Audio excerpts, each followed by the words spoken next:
the one piece of career advice you wish someone had given you when you were first starting out? This is such a fantastic question because I've mulled over it so much in the last week. There's so many different topics to talk about, but the thing that I really honed in this week was, like, I really wish I'd understood the difference between experience and knowledge. And I think what I meant to say by that is, and someone really brought it home for me one day by saying, you know what you're talking about and you know exactly the answer to all the questions, but you've never actually done that thing. And so especially in tech space and product management, the kind of industry that I've been working in for some time, it's very easy to read a lot and become quite educated in a topic. But it's not until you've actually done that thing that you actually have then gained the experience in that topic. And especially as a more junior person working in businesses, I was always like wanting the next promotion or expecting the next pay rise or trying to work towards more in my career. And I remember one of my first bosses just saying, well, I can't bill you out as a consultant at the higher rate because you just don't have the experience for that. And me feeling very offended by the fact that he said I didn't have the experience, because I thought I knew what to do. I thought I had all the knowledge and the expertise to be adding value at a particular consulting price point. But to his very important point, I didn't have the experience. I'd never actually done the thing that I thought I knew how to do. And more importantly, I'd never failed doing that thing that I thought I knew how to do. So therefore, I didn't have that body of knowledge on how to apply that expertise that I built up to a particular role. So I think, yeah, in summary, my view is knowing something and having done something is two very different things. So that difference is really that kind of concept of experience versus knowledge, and really understanding that. And it really wasn't until I think I had children where I really appreciated the difference between knowledge and experience, because no one can really prepare you for what it's like to have your own children until you experience it firsthand. Definitely, that's really great advice. I like the children analogy, because in my head, I don't have a partner or kids, but in my head, I'm like, they're going to have this education, I'm going to do this with them, and this. But everyone says once you have kids, your whole life will change.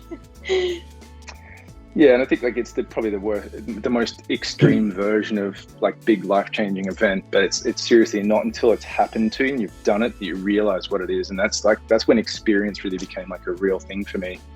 Yeah. You can read all of the books in the world about what to do with children, but a very good friend of mine once told me there's no such book as How to Raise Florence Walder. That was the name of his daughter. No one's ever written a book specifically on how to raise his daughter. I'm like, that's just incredible. Yeah, of course. Like, there is no way to learn how to do it without doing it yourself.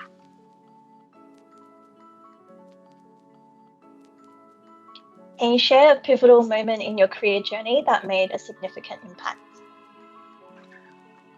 I think for me, the most pivotal moments in my career journey have come from my inquisitive nature and my desire to keep learning. And the one that I kept reflecting back on it is when I first read the book by Dan Pink called Drive. And then you can watch lots of short form video versions of this online. It's a fantastic sort of 10-minute summary version of the whole book. And what Dan Pink talks about, especially in technical teams, or if you're managing people who have to use their brain, so knowledge workers, if you have to manage knowledge workers, the way that you need to empower people in those teams is not the same way as if you're employing someone who does manual labor or a physical task. And so he really focuses in on the concept of purpose, autonomy, and mastery. And there's a whole book written about this topic, and you can read lots about it. But that learning and that watching the videos and reading the book really changed the way that I engaged with both the people around me and the teams that I managed. Because to try and make people work harder, the thing that you need to be able to do is to give them that purpose. So give them a reason to turn up and do their day job, to give them the autonomy and the freedom to do that. So not micromanaging them, not telling them how to do their job, and then allowing them the mastery. It's that famous, often misquoted quote around hire smart people and get them to tell you what to do. Like, that sort of summarizes it nicely. For me, that was the most pivotal moment in my career trajectory. I think that took me from being an individual contributor to being a people leader in that context. So this was, take smart people, give them a really great purpose, empower them to do a great job, and then allow them to flourish in that space. And then as the leader in that space, my role was to really keep them on track and help support them to elevate them.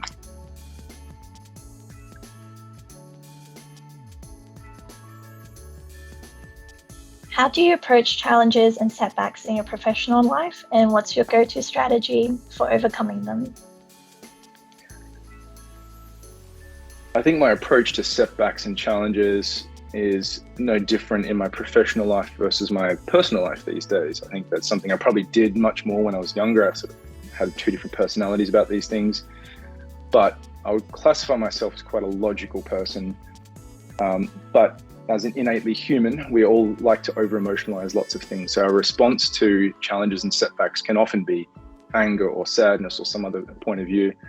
The way that I like to approach these things is to take a moment, sort of stop in the moment, reassess, like slow down your thought process, try and control your emotions in that context, and then approach from a logical base. I think there's plenty of therapists and psychologists out there that can help more than my armchair psychology approach to these things, but it's really taking the time to assess the situation, acknowledge what has happened previously, but then take that mindfulness step to say, all right, we're here now. What do we need to do to move on to the next step? I think specifically in professional circumstances, lots of people will focus on how do we get to this point in time? How do we, what are all the different things that happen to get to this particular problem that we now need to solve? But in business and in life, as it happens at the same time, it doesn't matter what's happened. It sounds quite callous to say that, but it doesn't matter what's happened. What we need to do is focus on moving forward. So what is the single next step that we need to take to progress the problem that we've encountered? And I think it's the same with any kind of even tricky conversations you have to have with family or friends or colleagues or partners, or these might be customers that you're talking to. What you need to try and understand is, how do you get to a better outcome? And I think my career, I've tried to focus in on that concept of outcome. We're always trying to drive to a better outcome. So what is the thing that we can do next to get a win for everybody in this context?